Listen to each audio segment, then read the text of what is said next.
చూడండి, కొంతమంది డ్రెస్సింగ్ అంతా కన్నాలు పడిపోయిన ప్యాంట్లు, చేతులు కత్తిరించిన డ్రెస్సులు, ఇవన్నీ ఏంటంటే డబ్బులు ఎక్కువైపోయి, ఫ్యాషన్ ఎక్కువైపోయి, ఇప్పుడు మనకు ఎలా ఒంటిని కప్పుకోవాలో అర్థం కాక ఇలా తయారైపోతున్నాం అధ్వానంగా కదండి.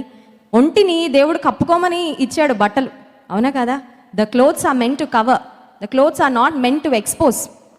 ఆ కాళ్ళకి ఒకసారట ఒకడు కన్నాలు ప్యాంట్ వేసుకొని కూర్చున్నాడంట. వాళ్ళ నానమ్మ పాపం వీడు టీవీ చూస్తుంటే ఒక సూది దారం తీసుకొచ్చి ఆ హోల్ మొత్తం కుట్టేసిందండి. వీడు పట్టించుకోలేదు. కాసేపేగా నానమ్మ ఏం చేస్తున్నావు అంటే, అయ్యో చినిగిపోయిందిరా నువ్వు చూసుకోలేదని, అందుకని నేను కుట్టేశాను రా అనగానే మళ్ళీ ఆ కుట్లన్నీ తెంపేసుకున్నాడంట. ఎందుకంటే మనోడు మరి latest fashion, latest trend follow అవుతున్నాడు కాబట్టి. అంటే ఒక క్వశ్చన్ మిమ్మల్ని అడగనివ్వండి, ఈ వింత పోకళ్ళు ఎందుకు అని అడుగుతున్నాను. What is the reason? ఇప్పుడు ఏదైనా పని చేస్తే దానికి ఒక అర్థం ఉండాలి కదా. ఇప్పుడు వింత వింతగా రెడీ అవడం వల్ల ఏంటి? అందరూ చూడాలని, అవునా కదా?